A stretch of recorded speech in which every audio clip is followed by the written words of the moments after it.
Fernando de Rojas. Este caballero español nació en 1470 en un lugar de Toledo que nadie conoce. Fue conocido por ser uno de los mejores escritores o dramaturgos de su patria, pero nadie está seguro de qué fue. En realidad, más conocido que él es su obra La Celestina. Esta obra en realidad tiene otro nombre: Tragicomedia de Calisto y Melibea, una comedia que se encuentra entre el teatro y la novela. Por un lado, se dice que es teatro porque está escrita en diálogos, pero también se ve como una novela porque su extensión y estructura rompen los estándares del teatro. La trama se centra en el enamoramiento de Calisto hacia Melibea y sus intentos por enamorarla, en lo que falla miserablemente. Por ello, decide contratar a una mujer llamada Celestina, que hace parte del oscuro negocio de los servicios especiales. Una bruja, claro. Esta logra unirlos a través de la magia y es recompensada con un collar de oro. Pero, por envidia de los criados de Calisto, la acaban matando. Esto desencadena que sus amigas quieran venganza contra Calisto. ¿Por qué fue su culpa? Aún así, su plan no funciona. Pero, muy a lo Romeo y Julieta, Calisto se resbala y muere, provocando que Melibea se suicide.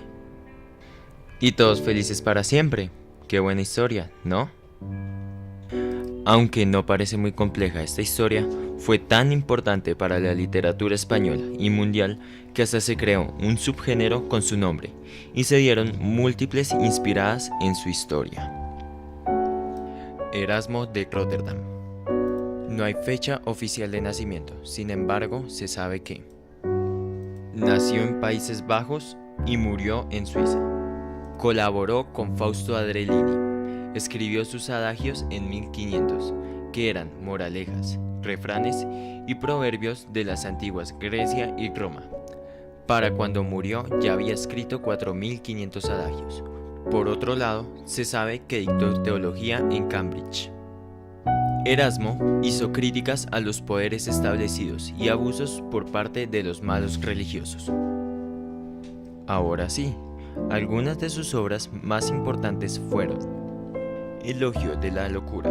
Es un ensayo inspirado en De Triunfo Stultitiae, del italiano Faustino Perisauli. Esta obra es considerada como una de las obras más influyentes de la literatura occidental, uno de los principales impulsadores de la Reforma Protestante. ¿Y cómo olvidar el adagio? En este libro guardó reglas o principios como una guía para el buen vivir, o para dignificar y embellecer el discurso, emparentados con las sentencias, los apólogos, los dichos breves e ingeniosos y las expresiones equívocas. Los adagios o los proverbios son dichos ampliamente conocidos que se distinguen por tener cierta ingeniosidad y originalidad. Montesquieu nació el 18 de enero de 1689 en el Château de la Brede. Él era un pensador político, precursor de la sociología francesa, un filósofo y escritor de la Ilustración. Y por supuesto, ¿cómo olvidar su obra más famosa, la cual se llama Cartas Persas, escrita en 1721? Mediante el recurso de las cartas de personajes extranjeros, se satirizan las instrucciones y costumbres propias. También dejan en evidencia, con su aparente ingenuidad, la autocompascencia de la sociedad francesa en la bondad de su vida y los usos sociales. En esta obra expresa con belleza incalculable su opinión por la Iglesia. Otra gran obra fue Consideraciones sobre las causas de la grandeza y decadencia de los romanos, escrita en 1734, que fue una de las primeras obras de peso en la filosofía de la historia. También está El espíritu de las leyes, escrita en 1748, que figura entre las tres principales de la teoría política.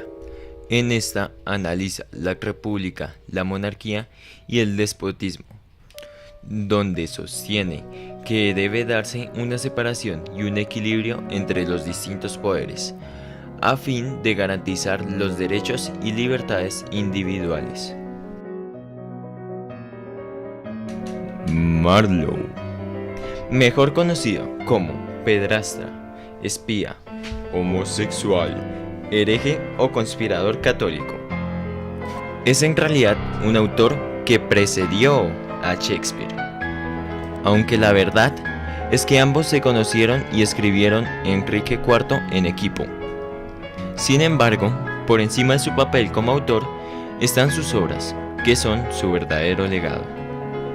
Pero, a decir verdad, no existe algo así como una vida prolífica de la que hablar, ya que, como literario, solo vivió 6 años, de los 23 a los 29. Aunque, si nos vemos obligados a nombrar algunas de sus obras, diría que Tamburlaine, Doctor Fausto, la más importante de sus obras, una adaptación de la más típica de las historias, la historia de un hombre que vende su alma al diablo, a cambio de algo que desea, mejor dicho, Dido, la reina de Cartago. Molière nace en 1622 y muere en 1673. Molière siempre destacó con su talento cómico. Consiguió el favor del rey con su comedia Las Preciosas Ridículas. En 1662 se casó con Armand Bellard, que tenía 20 años menos, y ese mismo año abordó el tema de la condición de la mujer. Lo consideraron un libertino ateo, y pues claro, como un escritor, él contraatacó con sus obras. Y su obra más importante fue La Escuela de las Mujeres. La historia de Arnulf, quien escucha las tragedias conyugales, jurando no casarse hasta los 42. Su plan era casarse con una joven de 17 años. Agnes, quien a su vez se enamorará de Horace. Arnulf trata desesperado de evitar aquella relación, que resulta siendo inevitable, gracias al padre de la chica. William Shakespeare, destacado dramaturgo, poeta y actor inglés, es considerado el escritor más importante en lengua inglesa y uno de los más célebres de la literatura universal. Cuando Shakespeare se inició en la actividad teatral, ésta se encontraba sufriendo los cambios propios de una época de transición. En sus orígenes, el teatro en Inglaterra era un espectáculo de tipo popular, asociado a otras diversiones extendidas en la época como el bear-baiting, la cual era la pelea de un oso encadenado contra perros rabiosos.